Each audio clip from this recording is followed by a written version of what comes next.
I'm the King of Iceland, and as the King of Iceland, I have to be strong to protect our great island home from the atrocities of the European Union. Okay guys, I promise this is a political video, just bear with me. The gay grifter LARPing epidemic is upon us. A sentence I didn't think I'd ever have to say publicly. Recently I had the greatest pleasure of stumbling across an account named Official King Twink on TikTok. A gay far-right creator spouting bigotry in full royal attire. While I initially assumed he was just a delusional, maybe slightly mentally challenged ragebaiter, his political philosophy and the ideology underlying it became increasingly more fanatical the more I dissected his claims. But because he disguises dangerous rhetoric beneath fantastical costumes, an exotic accent, and the general aura of a Disney villain on Grindr, I am taking it upon myself to fact-check this twink into oblivion.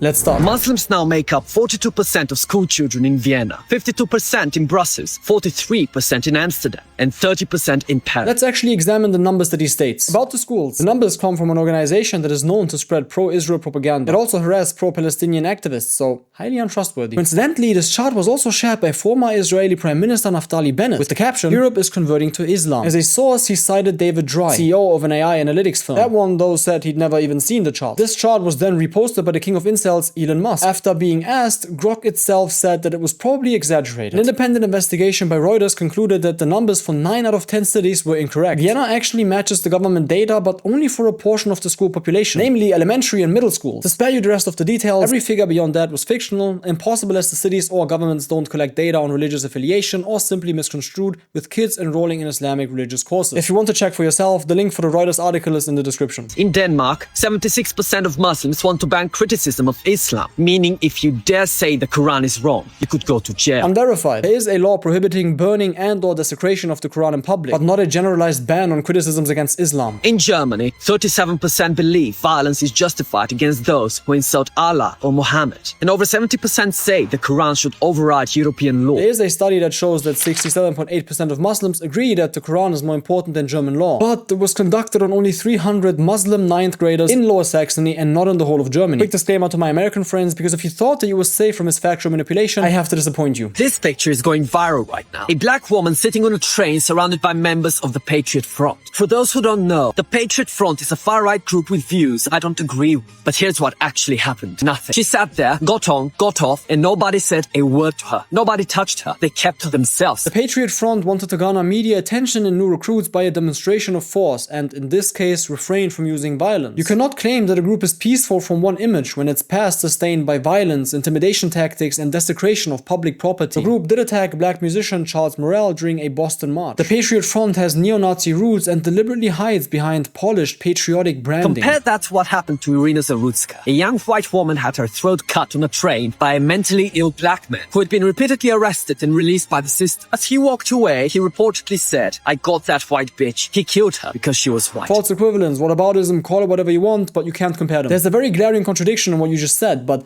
we'll get to that in a bit. The man was severely mentally ill, schizophrenic, and violent. His extensive history raises very serious questions about failures in both the mental health and criminal justice systems. The defendant was found incompetent to stand trial at the moment and ordered into treatment intended to restore competency. The charges remain pending. It does not mean he won't face punishment, nor can this case be equated to racially motivated hate crimes by a white nationalist group advocating for white supremacy. One side, the so-called extremists, sat quietly and left a black woman alone. The other side, the product of soft-on crime, open border policies, murdered a white woman in cold blood for existing. Now, because it's so hilarious, Carlos de Juan Brown Jr. was a US citizen born in Charlotte. That has nothing to do with open border policies or immigration of any kind. Iryna Zarutska herself was a Ukrainian refugee. You are weaponizing the murder of a woman who belonged to the category of people that you want removed from the country. You fucking hypocrite, twisting facts to benefit your narrative. This is insane. A French woman was assaulted in her own home by a Tunisian man who followed her inside, locked the door, and held her captive for over 30 minutes while demanding sexual acts. She de-escalated, escaped, and reported it. Later on a talk show, she mentioned her attacker was from Tunisia. For that, the French government sued her, claiming naming his origin might offend people. Prosecutors wanted a 45 euro fine and up to a year in prison. First of all, he meant 45,000 euro fine, which, by the way, was not enforced. We'll get to that in a bit. First off, he's conflating two separate legal cases to justify a narrative of a two-class justice system. But let's start with the victim first. Her name is Thais Descuffon.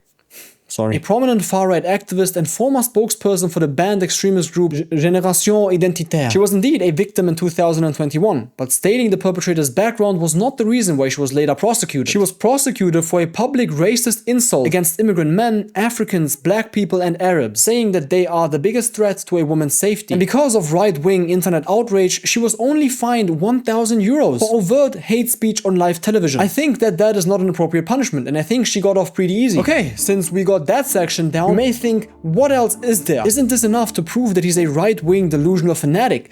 Well, no. If you are in Europe illegally right now and you're watching this, I want to be crystal clear. As the Right for Improve Europe, I will ensure that you're deported from this land. Who exactly are you? Because why do you feel compelled to share what your government will do? I genuinely cannot tell whether this is sincere authoritarian fantasy, calculated rage bait, or a fucked up mixture of both. Because when I lead Europe, Deportation Command will find you, they will detain you, and they will remove you. Every single person here illegally will be sent back to the country they came from. He's pretending like the EU is one government ruled by one entity at the top, which is not true. The countries are still sovereign. Yeah, they have to adhere to EU laws, but the countries themselves can make a considerable amount of decisions. But that is completely beside the point, because this feels like totalitarian LARPing, and it's insanely disgusting to me. There will not be a single judge, activist, or foreign government that can stop a deportation flight from leaving. Europe will finally have a leader who puts the interests of the European people first. No judge or court can stop him. That is a total fantasy. That would imply the dismantling of rule of law that he so vehemently advocates for, and destroy the separation of powers by placing executive above judiciary power to justify massive human rights abuses. Governments absolutely can issue lawful return and deportation decisions. Those decisions must have a legal basis and follow applicable procedures. In fact, the people generally have remedies and access to judicial review. Courts can and should be able to stop unlawful removals. Non-refoulement prohibits sending someone somewhere they face qualifying risks such as persecution, torture, or inhuman treatment. My administration will identify, track down, detain, and deport every illegal migrant currently on this continent. We will secure the borders and move toward a net negative immigration. And the effects of immigration vary strongly across multiple variables. In aging European countries, for example, abruptly forcing net migration below zero would shrink the working age population, intensify labor shortages, and add pressure to already strained public finances. The era of open borders and replacement is coming to an end. No, it never even existed in the first place. This is just classic fearmongering for the uneducated. He doesn't explicitly state it here, but he does seem to advocate for remigration, a word repurposed and popularized by the far right as a euphemism for mass removal. At this point, we're all asking ourselves, who the fuck even appointed him? Why is he pretending to be a totalitarian emperor of a democratic, multi-institutional collective of countries? Well, apparently God had some plans for him. Not all Muslims are bad, but look at the majority of those arriving. Many are invaders and criminals. Gay people protest for their rights, while in the countries they come from, men like us are thrown off buildings. They hate people like me. I was chosen by God to lead. It is my destiny, and I'll rule justly. I'm the king of all people. I stand for you. Stand with Did you notice that? Let's walk through his manipulations step by step. The leader is divinely selected, stripping him of any accountability and others the possibility of criticism. The leader claims to embody the people, representing them and thus solely acting out their wishes. Courts and institutions must not restrain him. He is above the law, as such as God. He makes a false concession about an outgroup to seem reasonable, but then describes it as an invading existential threat, which they're refugees, by the way. They're seeking help, and they are there legally, under EU law. Extraordinary removals become self-defense. Violence is justified.